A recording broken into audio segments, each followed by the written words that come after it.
Facts Concerning the Late Arthur Jermyn and His Family by H.P. Lovecraft.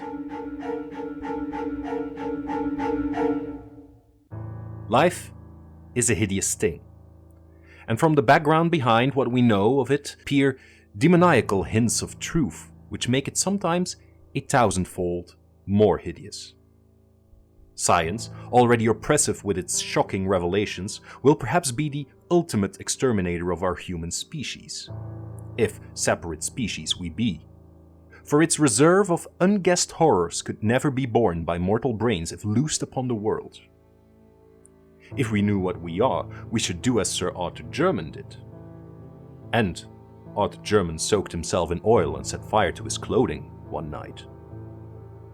No one placed the charred fragments in an urn or set a memorial to him who had been, for certain papers and a certain boxed object were found, which made men wish to forget. Some who knew him do not admit that he ever existed. Arthur Jermyn went out on the moor and burned himself after seeing the boxed object which had come from Africa. It was this object, and not his peculiar personal appearance, which made him end his life. Many would have disliked to live if possessed of the peculiar features of Arthur Jermyn, but he had been a poet and a scholar and had not minded.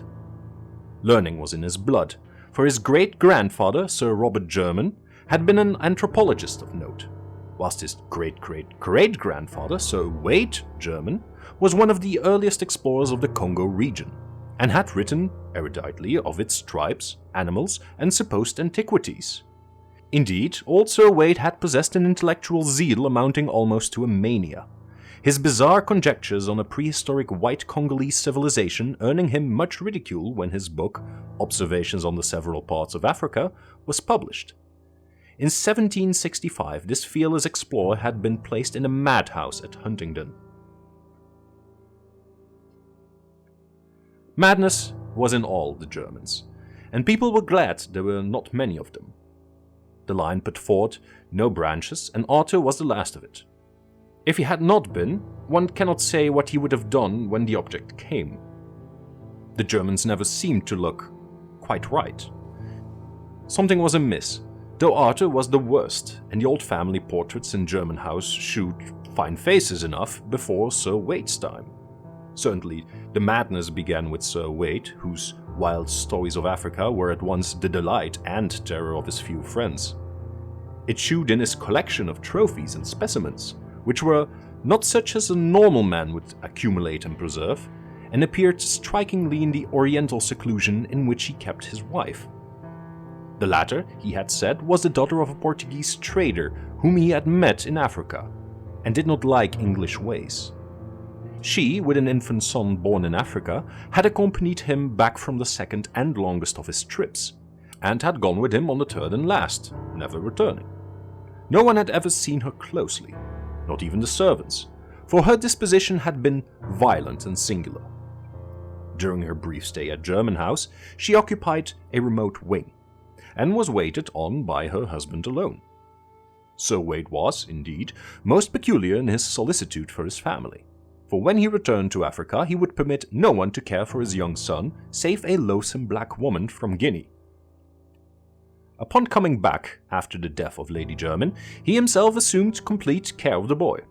But it was the talk of Sir Wade, especially when in his cups, which chiefly led his friends to deem him mad. In a rational age like the 18th century, it was unwise for a man of learning to talk about wild sights and strange scenes under a Congo moon, of the gigantic walls and pillars of a forgotten city, crumbling and vine-grown, and of damp, silent stone steps leading interminably down into the darkness of abysmal treasure vaults and inconceivable catacombs. Especially was it unwise to rave of the living things that might haunt such a place, of creatures half of the jungle and half of the impiously aged city.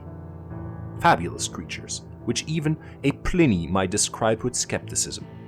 Things that might have sprung up after the great apes had overrun the dying city with the walls and the pillars, the vaults and the weird carvings. Yet after he came home for the last time, Sir Wade would speak of such matters with a shudderingly uncanny zest, mostly after his third glass at the Knight's Head, boasting of what he had found in the jungle and of how he had dwelt among the terrible ruins, known only to him. And finally, he had spoken of the living things in such a manner that he was taken to the madhouse. He had shewn little regret when shut into the barred room at Huntingdon, for his mind moved curiously. Ever since his son had commenced to grow out of infancy, he had liked his home less and less, till at last he had seemed to dread it. The Knight's Head had been his headquarters, and when he was confined he expressed some vague gratitude as if for protection. 3 years later, he died. Wade Jermyn's son, Philip, was a highly peculiar person. Despite a strong physical resemblance to his father, his appearance and conduct were in many particulars so coarse that he was universally shunned. Though he did not inherit the madness which was feared by some, he was densely stupid and given to brief periods of uncontrollable violence. In frame, he was small, but intensely powerful, and was of incredible agility. 12 years after succeeding to his title, he married the daughter of his gamekeeper, a person said to be of gypsy extraction, but before his son was born, joined the navy as a common sailor, completing the general disgust which his habit and mésalliance had begun. After the close of the American War, he was heard of as a sailor on a merchantman in the African trade, having a kind of reputation for feats of strength and climbing, but finally disappearing one night as his ship lay off the Congo coast. In the son of Sir Philip Jermyn, the now accepted family peculiarity took a strange and fatal turn. Tall and fairly handsome, with a sort of weird Eastern grace despite certain slight oddities of proportion, Robert Jermyn began life as a scholar and investigator. It was he who first studied scientifically the vast collection of relics which his mad grandfather had brought from Africa, and who made the family name as celebrated in ethnology as in exploration. In 1815, Sir Robert married a daughter of the 7th Viscount Brightholme, and was subsequently blessed with 3 children, the eldest and youngest of whom were never publicly seen on account of deformities in mind and body. Saddened by these family misfortunes, the scientist sought relief in work and made 2 long expeditions in the interior of Africa.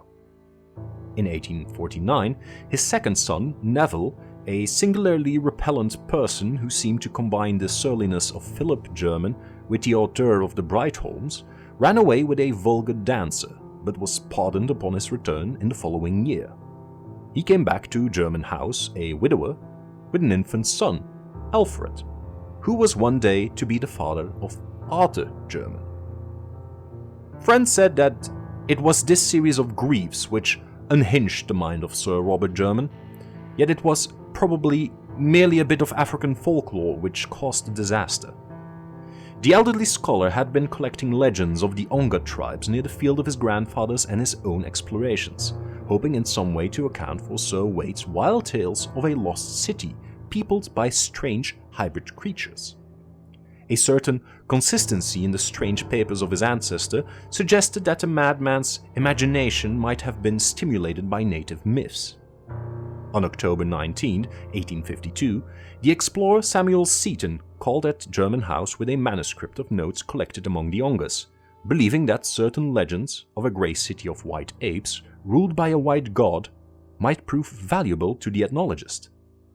In his conversation, he probably supplied many additional details, the nature of which will never be known, since a hideous series of tragedies suddenly burst into being. When Sir Robert Jermyn emerged from his library, he left behind the strangled corpse of the explorer, and before he could be restrained, had put an end to all 3 of his children, the 2 who were never seen, and the son who had run away. Neville Jermyn died in the successful defense of his own 2-year-old son, who had apparently been included in the old man's madly murderous scheme.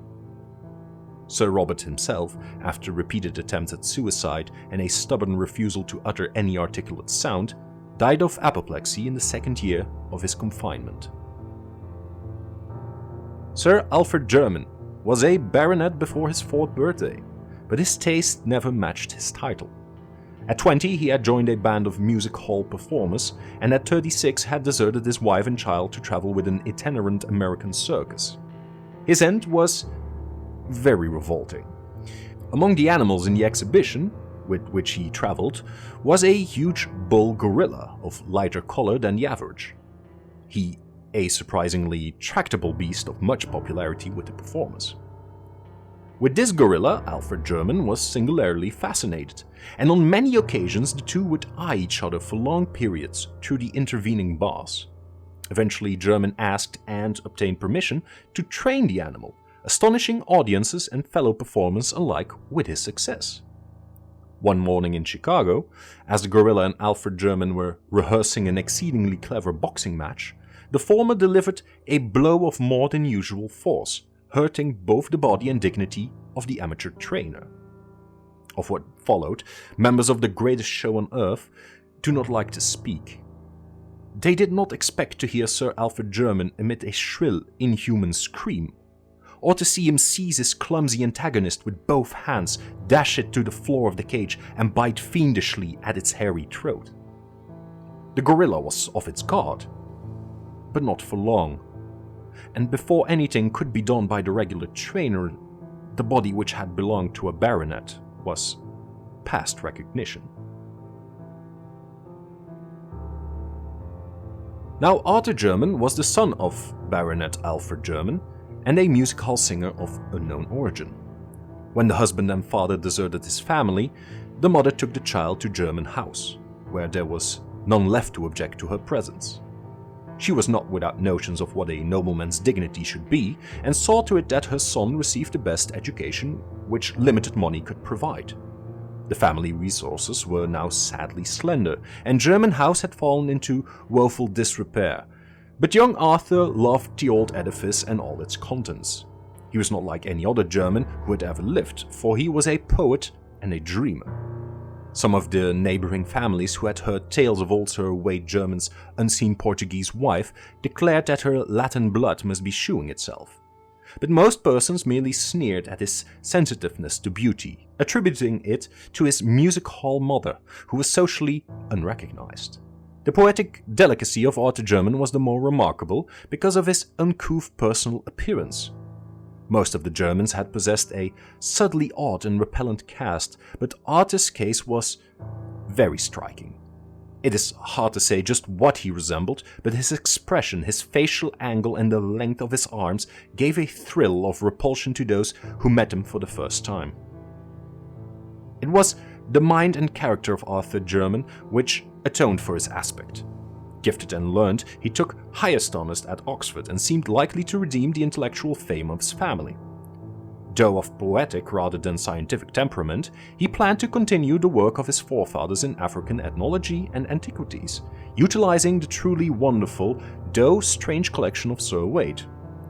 With his fanciful mind, he thought often of the prehistoric civilization in which the mad explorer had so implicitly believed, and would weave tale after tale about the silent jungle city mentioned in the latter's wilder notes and paragraphs. For the nebulous utterances concerning a nameless, unsuspected race of jungle hybrids, he had a peculiar feeling of mingled terror and attraction. Speculating on the possible basis of such a fancy, and seeking to obtain light among the more recent data gleaned by his great-grandfather and Samuel Seton amongst the Ongas. In 1911, after the death of his mother, Sir Arthur Jermyn determined to pursue his investigation to the utmost extent. Selling a portion of his estate to obtain the requisite money, he outfitted an expedition and sailed for the Congo. Arranging with the Belgian authorities for a party of guides, he spent a year in the Onga and Kaliri country, finding data beyond the highest of his expectations. Among the Kaliris was an aged chief called Mwanu, who possessed not only a highly retentive memory, but a singular degree of intelligence and interest in old legends. This ancient confirmed every tale which Jermyn had heard, adding his own account of the stone city and the white apes it had been told to him. As it had been told to him. According to Mwanu, the great city and the hybrid creatures were no more, having been annihilated by the warlock Mbangus many years ago. This tribe, after destroying most of the edifices and killing the live beings, had carried off the stuffed goddess which had been the object of their quest. The white ape goddess which the strange beings worshipped, and which was held by Congo tradition to be the form of one who had reigned as a princess among those beings. Just what the white ape-like creatures could have been, Manu had no idea, but he thought they were the builders of the ruined city. Jermyn could form no conjecture, but by close questioning obtained a very picturesque legend of the stuffed goddess. The ape princess, it was said, became the consort of a great white god who had come out of the west. For a long time they had reigned over the city together, but when they had a son, all three went away. Later, the god and the princess had returned, and upon the death of the princess, her divine husband had mummified the body and enshrined it in a vast house of stone, where it was worshipped. Then he had departed alone. The legend here seemed to present three variants. According to one story, nothing further happened save that the stuffed goddess became a symbol of supremacy for whatever tribe might possess it. It was for this reason that the Mbangus carried it off. A second story told of the god's return and death at the feet of his enshrined wife. A third told of the return of the son, grown to manhood, or apehood or godhood as the case might be, yet unconscious of his identity. Surely the imaginative blacks had made the most of whatever events might lie behind the extravagant legendary. Of the reality of the jungle city described by old Sir Wade, Arthur Jermyn had no further doubt, and was hardly astonished when in early 1912 he came upon what was left of it. Its size must have been exaggerated, yet the stones lying about proved that it was no mere Negro village. Unfortunately, no carvings could be found, and the small size of the expedition prevented operations toward clearing the one visible passageway that seemed to lead down into the system of vaults which Sir Wade had mentioned. The white apes and the stuffed goddess were discussed with all the native chiefs of the region, but it remained for a European to improve on the data offered by Old Manu. Mr. Verhaeren, Belgian agent at a trading post on the Congo, believed that he could not only locate but obtain the stuffed goddess of which he had vaguely heard, since the once mighty Mbangus were now the submissive servants of King Albert's government, and with but a little persuasion could be induced to part with the gruesome deity they had carried off. When Jermyn sailed for England, therefore, it was with the exultant probability that he would, within a few months, receive a priceless ethnological relic confirming the wildest of his great-great-great-grandfather's narratives. That is, the wildest which he had ever heard. Countrymen near Jermyn House had perhaps heard wilder tales handed down from ancestors who had listened to Sir Wade around the tables of the Knight's Head. Arthur Jermyn waited very patiently for the expected box from Mr. Verhaeren, meanwhile studying with increased diligence the manuscript left by his mad ancestor.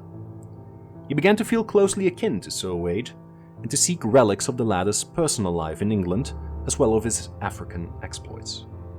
Oral accounts of the mysterious and secluded wife had been numerous, but no tangible relic of her stay at Jermyn House remained. Jermyn wondered what circumstance had prompted or permitted such an effacement, and decided that the husband's insanity was the prime cause.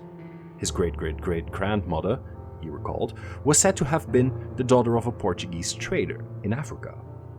No doubt her practical heritage and superficial knowledge of the Dark Continent had caused her to flout Sir Wade's talk of the interior, a thing which such a man would not likely be able to forgive. She had died in Africa, perhaps dragged thither by a husband determined to prove what he had told. But as Jermyn indulged in these reflections, he could not but smile at their futility, a century and a half after the death of both of his strange progenitors. In June 1913, a letter arrived from Mr. Verhaeren, telling of the finding of the stuffed goddess. It was, the Belgian averred, a most extraordinary object, an object quite beyond the power of a layman to classify. Whether it was human or simian only a scientist could determine, and the process of determination would be greatly hampered by its imperfect condition. Time and the Congo climate are not kind to mummies, especially when their preparation is as amateurish as seemed to be the case here. Around the creature's neck had been found a golden chain bearing an empty locket on which were armorial designs, no doubt some hapless traveler's keepsake taken by the Mbangus and hung upon the goddess as a charm. In commenting on the contour of the mummy's face, Mr. Verhaeren suggested a whimsical comparison, or rather, expressed a humorous wonder just how it would strike his correspondent, but was too much interested scientifically to waste many words in levity. The stuffed goddess, he wrote, would arrive duly packed about a month after receipt of the letter. The boxed object was delivered at Jermyn House on the afternoon of August 3rd, 1913, being conveyed immediately to the large chamber which housed the collection of African specimens as arranged by Sir Robert and Arthur. What ensued can be best gathered from the tales of servants and from things and papers later examined. Of the various tales, that of aged Soames, the family butler, is most ample and coherent. According to this trustworthy man, Sir Arthur Jermyn dismissed everyone from the room before opening the box, though the instant sound of hammer and chisel showed that he did not delay the operation. Nothing was heard for some time. Just how long, Soames cannot exactly estimate, but it was certainly less than a quarter of an hour later that a horrible scream, undoubtedly in Jermyn's voice, was heard. Immediately afterward, Jermyn emerged from the room, rushing frantically toward the front of the house as if pursued by some hideous enemy. The expression on his face, a face ghastly enough in repose, was beyond description. When near the front door, he seemed to think of something and turned back in his flight, finally disappearing down the stairs to the cellar. The servants were utterly dumbfounded and watched at the head of the stairs, but their master did not return.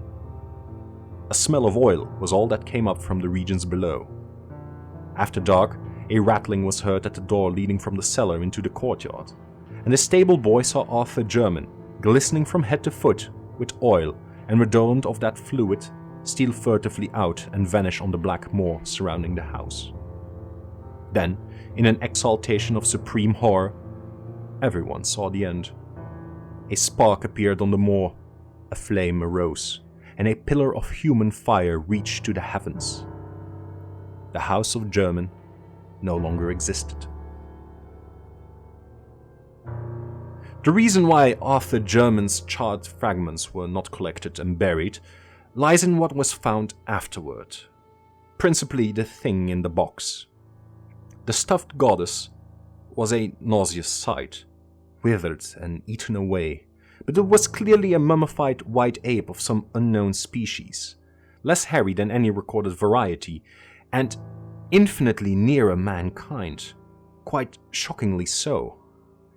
Detailed description would be rather unpleasant, but two salient particulars must be told, for they fit in revoltingly with certain notes of Sir Wade Jermyn's African expeditions and with the Congolese legends of the White God and the Ape Princess.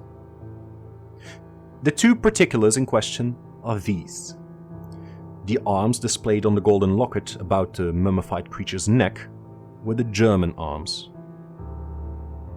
and the jocose suggestion of Mr. Verhaeren about a certain resemblance as connected with the shriveled face applied with vivid, ghastly and unnatural horror to none other than the sensitive Arthur Jermyn's great-great-great-grandson of Sir Wade Jermyn and an unknown wife.